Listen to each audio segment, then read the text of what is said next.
আসসালামু আলাইকুম। আশা করি সবাই ভালো সুস্থ আছে। আলহামদুলিল্লাহ আমরা ভালো আছি। Welcome back to our channel. আবার এসে গেছি নতুন নতুন রান্নার রেসিপি নিয়ে। দেখো বন্ধুরা, আজকে কিন্তু আমি দুই ভাগে দুটো সবজি রান্না করছি, সেগুলো কিন্তু একেবারে স্কিপ করবে না, ফুল ভিডিওটা দেখবে আর প্রথমে কিন্তু একটা লাইক দেবে। দেখো বন্ধুরা, একেবারে আমি মাটির উনানটা ধরিয়ে দিলাম। এখন আমি কড়াই পরিমাণ মতো দিয়ে দিচ্ছি জল। এই জলের মধ্যে আমি কিছু মিষ্টি কুমড়োর ডগা ভাপিয়ে নেব। যেহেতু এখন বর্ষার শাক, সব কিছু একটু কিন্তু ভাপিয়ে নিলেই ভালো হয়। বর্ষার মধ্যে কিন্তু পোকামাকড়ের উৎপাত বেশি, এই জন্যই যে কোনো শাকটা সুন্দর করে একটু ভাপিয়ে নেওয়া ভালো, সিদ্ধটা হয়ে যায়। শুধুমাত্র লবণ দিয়ে কিন্তু আমি মিষ্টি কুমড়োর ডগাগুলো সুন্দর করে একটু ভাপিয়ে নিলাম। আর এখানে আমি কিছু দেশি মুরগির ডিম আর কিছু পোলট্রি মুরগির ডিম নিয়েছি। ডিমগুলো কিন্তু আমাদের বাড়ি মুরগির। আজকে কিন্তু মাছ মাংস নেই, সেজন্য আজকে ডিম দিয়ে সবজিটা রান্না করব। আর শাকটা তো দেখলেই পেলে ভাপিয়ে নিলাম। এখন আমি সুন্দর করে এই দু রকমের ডিমগুলো আমি সিদ্ধ বসিয়ে দিয়েছি।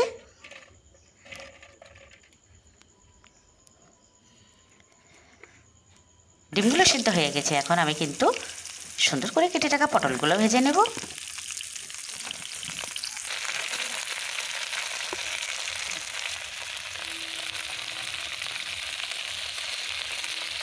প্রথমে চাটি বসিয়ে দিয়ে দিলাম তেল। তেলটা গরম হয়ে গেছে। এখন আমি দিয়ে দিলাম পটলের মধ্যে আমি একটু হলুদ গুঁড়ো, একটু লঙ্কা গুঁড়ো, একটু লবণ দিয়ে দিয়েছি।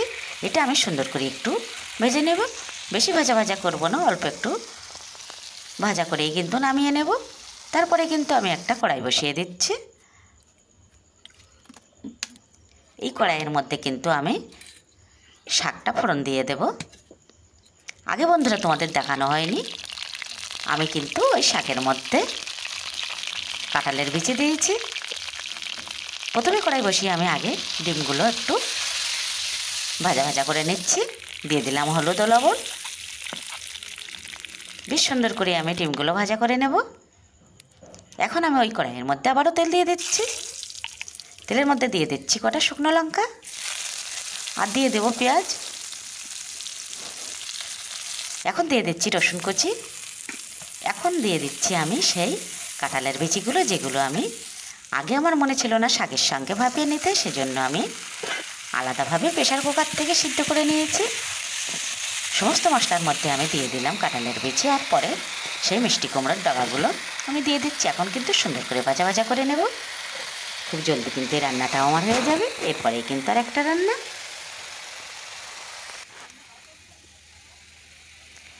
এখানে ডিমও পটলগুলো ভাজা করে রাখা আছে। আবারও আমি কড়াই বসিয়ে দিলাম। কড়াই দিয়ে দিচ্ছি পরিমাণ মতো তেল।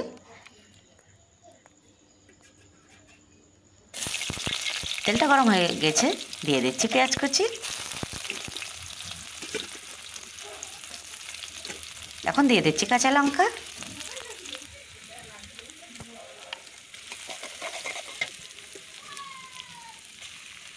এখন একটু বাটা মশলা দিয়ে দিলাম। বাটা মশলার মধ্যে প্রতিদিনের মতো বন্ধুরা থাকে শুকনো লঙ্কা, একটু রসুন, একটু আদা আর একটু রাঁধুনি।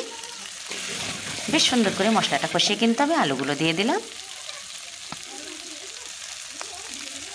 দিয়ে দিচ্ছি স্বাদ মতো লবণ।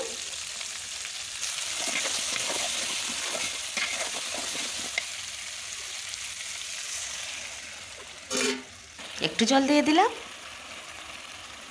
দিয়ে দিচ্ছি আমি পরিমাণ মতো হলুদ।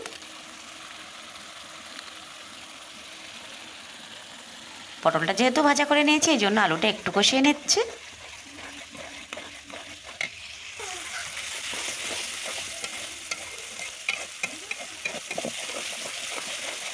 সুন্দর করে আলুটা আমি কিন্তু কষিয়ে নিয়েছি।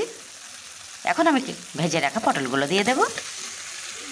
মাছ মাংস নাই বা থাক বন্ধুরা, আজকে কিন্তু এই রান্নাটা বেশ মজা হয়েছিল। এখন পটল ও আলু আমি সুন্দর করে কষিয়ে নেব। যত সুন্দর করে কষাতে থাকবো, সবজির টেস্টটা কিন্তু ততই সুন্দর হবে। অনেকক্ষণ ধরে কিন্তু আমি কষাতে থাকলাম বন্ধুরা। সবগুলো যদি আমি দেখাতে চাই তাহলে কিন্তু ভিডিও বড় হয়ে যাবে। এখানে কিন্তু আমি আরও একটা জিনিস দিয়েছি। এখানে আমি মসুর ডাল বেটে নিয়েছি। সেই মসুর ডালগুলো কিন্তু আমি সুন্দর বড়া বানিয়ে নিয়েছি। সেটাও কিন্তু আমি পটলের মধ্যে দিয়ে দেব, নয়তো কিন্তু একেবারেই টেস্ট হবে না।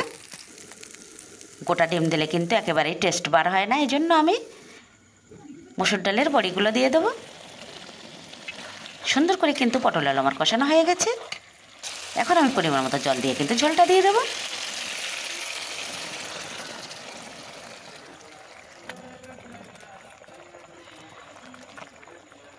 ঝোলটা আমার ফুটে গেছে, এখন আমি সেই ডিমগুলো দিয়ে দিলাম, আর কিছু ডালের বড়ি আমি দিলাম। সেজন্য টেস্টটা খুব সুন্দর হয়েছিল। এভাবেই কিন্তু রান্নাটা আমি শেষ করবো। যদি কিছু ভালো লাগে থাকে চ্যানেলটি সাবস্ক্রাইব করবে, আর যেসব বন্ধুরা আগে থেকে চ্যানেলটি সাবস্ক্রাইব করে গেছে বন্ধুরা অসংখ্য অসংখ্য ধন্যবাদ। দেখো বন্ধুরা, ডালের বড়ি দিয়েও গোটা ডিম সিদ্ধ দিয়ে আমার কিন্তু পটল আলুর ঝোল একেবারেই রেডি। আবার দেখাচ্ছি নতুন কোনো ভিডিওর সাথে। ততক্ষণে সবাই ভালো সুস্থ থেকো। এখন আমি একটা প্লেটের মধ্যে বেড়ে নিলাম, আর এখানে কিন্তু শাকটাও আমি একটু দেখিয়ে দিলাম। দুটো রান্নাই কিন্তু আমার একেবারেই রেডি। আজকের মতো আমি ভিডিওটা এখানেই শেষ করছি। আল্লাহ হাফেজ।